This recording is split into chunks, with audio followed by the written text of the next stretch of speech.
There's a fish. What do we got? Maybe this will be the first one. Another big sunfish. My goodness.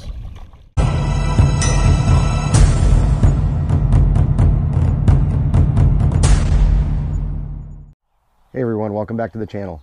Yesterday I was able to get out after some mid-spring panfish. Here in the Midwest, the water temperatures have warmed up pretty fast and everything is ahead of schedule right now.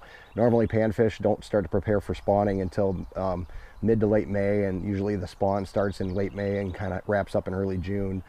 But this year, you know, we're right in the early parts of May and they were already up in the shallow water. So hope you enjoy the video, and at the end I'll kind of go through the baits and equipment I use to catch these fish.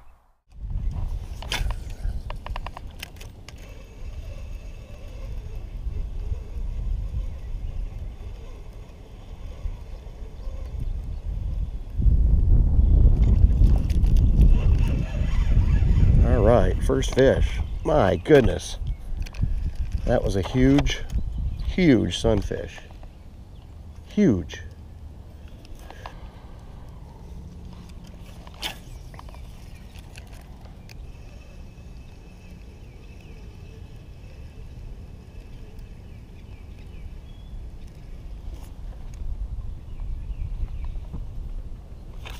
There's a fish. What do we got? Maybe this will be the first one. Another big sunfish. My goodness.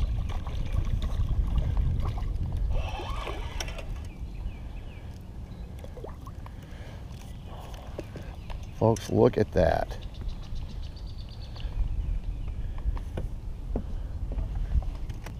That is a huge pumpkin seed. That is an enormous pumpkin seed.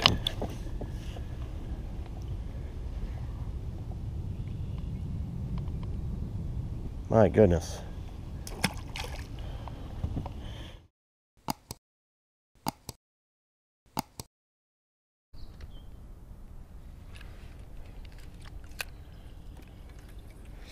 All right, we're gonna put this beetle spin up for a few minutes. We're gonna give the old Charlie Brewer a try.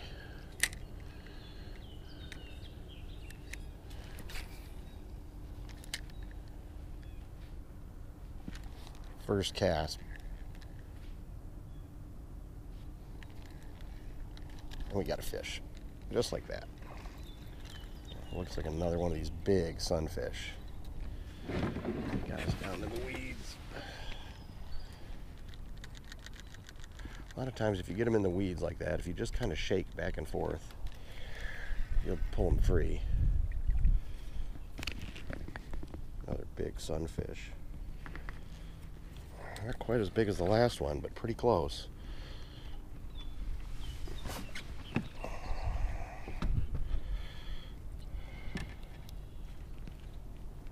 Another beautiful fish.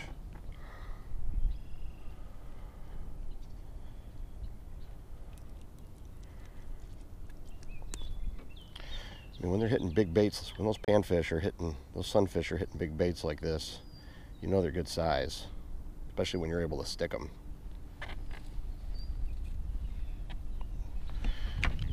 Go.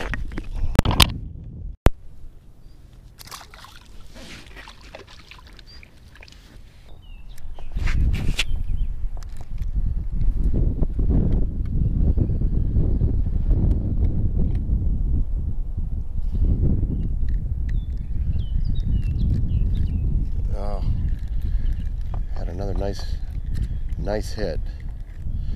You see what it did to the plastic.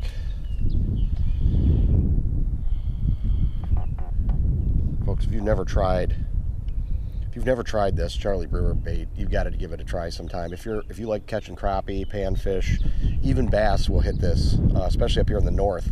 The bait fish up here is not like it is in the south where they're chasing really big shad. There are shad up here, and especially around the Great Lakes areas, but most of the inland lakes up here don't have shad. And they're not used to eating stuff that big. They're used to chasing stuff more like the size of a minnow, which is about what this mimics. And so it'll catch all kinds of fish up here. It's a great bait. And there's another one. Oh, you let it go. let it go. So again, you can see where they pull it down there. And those are probably smaller ones.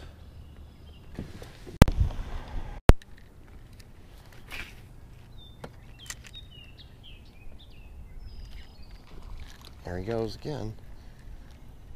What do we got this time? Looks like maybe a rock bass. Got some tussle to him.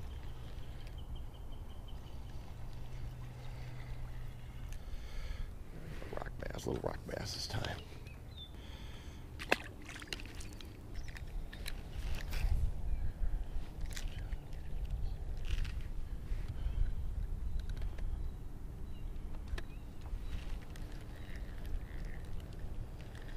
There's a fish.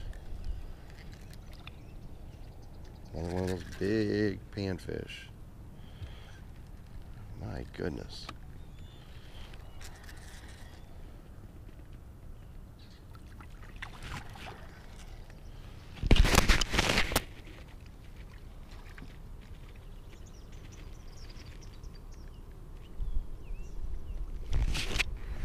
Big bluegill. Big bluegill.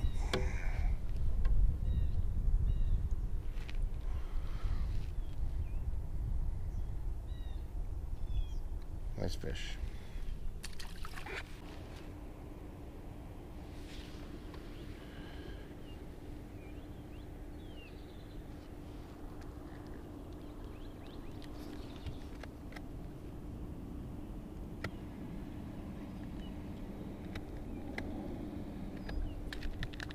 Another one.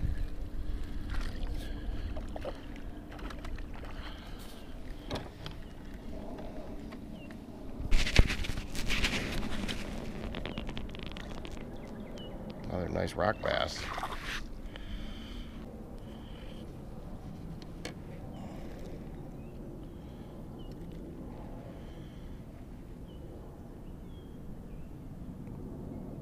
Those nice red eyes. Let's let him go.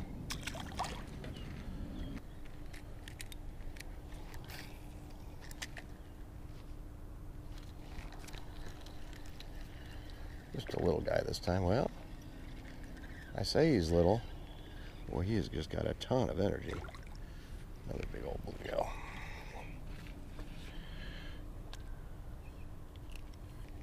Beautiful fish.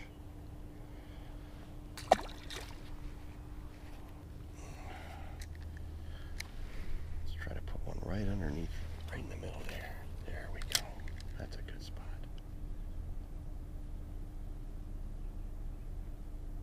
We're just kind of lifting the rod tip and letting it swing back, and there he is.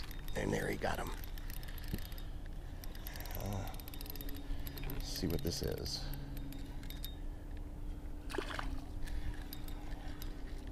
Another big sunfish. Goodness gracious.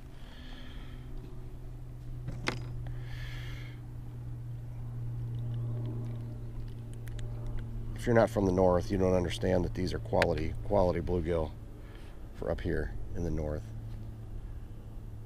Quality fish. I mean, that fish there is 9 inches.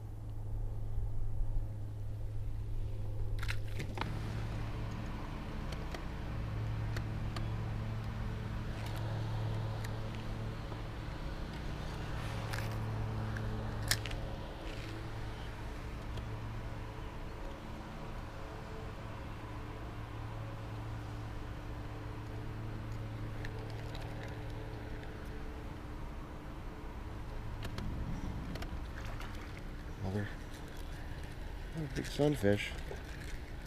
What do we got this time? Another big, this one's a red ear. Big red ear sunfish.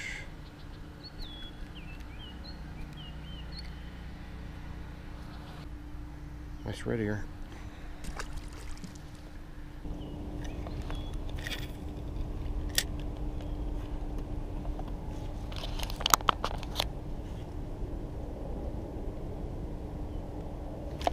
There's a fish.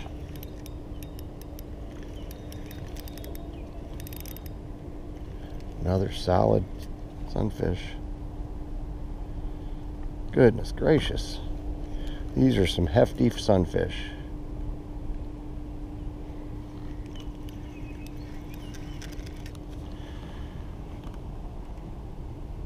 My goodness.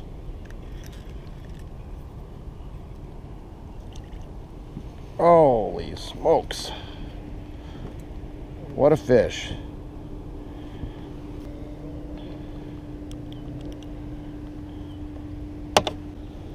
Wow.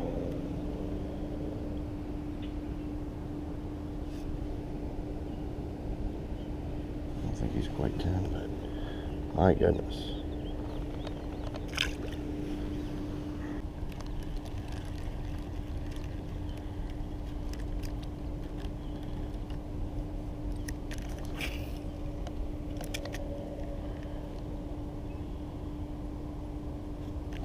There he is.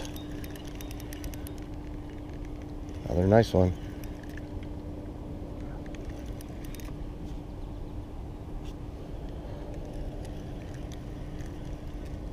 It's a rock bass. Another rock bass.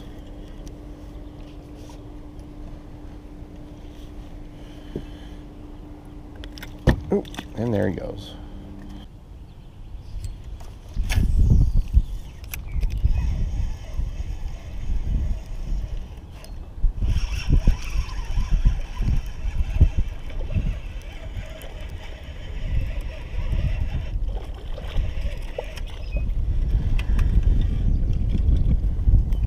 Nice rock bass.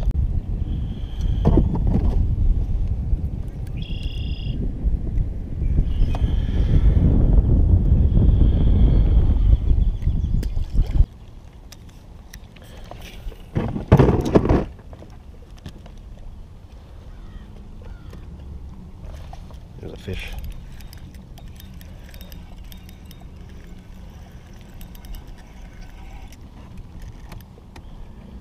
Feels like another one of those big sunfish.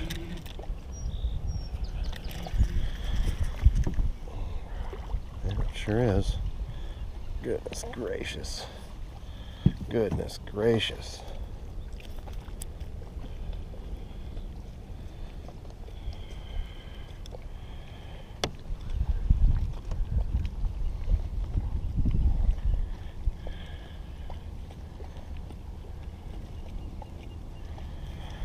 That is just huge.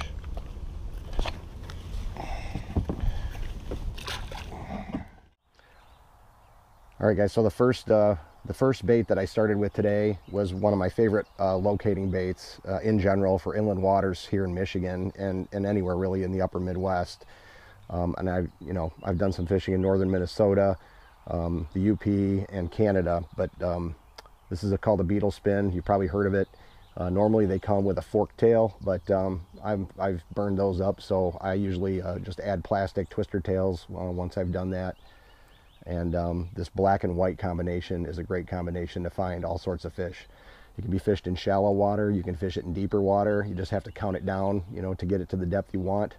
And at least up here in the upper Midwest, most inland lake type fish will hit this: bass, pike, bigger crappie, any crappie really, bigger panfish, bigger bluegill, and pumpkin seeds, red ears, things like that. So started off with that one, and then once I found what was up there in those shallow water, when I realized it was big panfish, I switched over to something that I'd probably catch a few more of them on, and that's this Charlie Brewer slider with a 1/8 ounce jig head.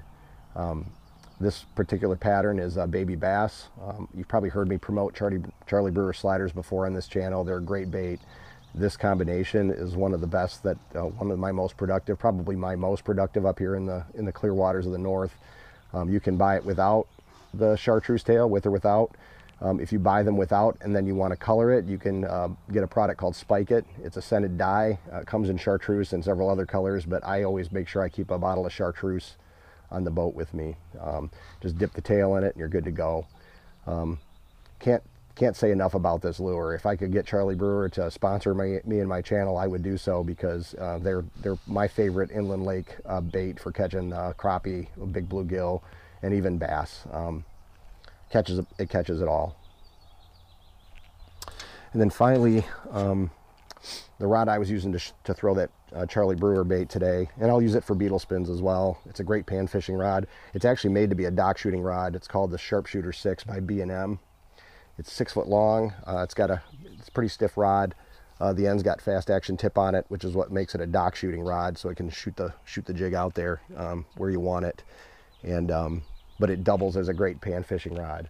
The reel I'm using is a Field and Stream, and I think it's called an Inferno. Yeah, an Inferno. I spooled it up with 6-pound high-vis line, and I just keep this on here all year. And then I'll add, normally if I'm fishing for something real finicky, super clear water, I'll add a fluorocarbon leader. Didn't really need that today. Panfish are not that line shy, so for them I just tied right to the bait. And then whenever I'm fishing a jig like this, fishing it back to me, I'll use a loop knot. And if you can see that, hopefully that's coming through.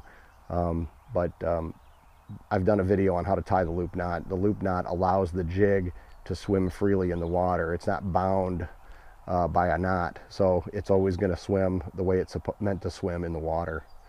So anytime I'm free swimming a jig in the water, I'll use a loop knot. So that's about going to wrap it up for this week's video. As always, thanks for watching, and we'll see you again next time.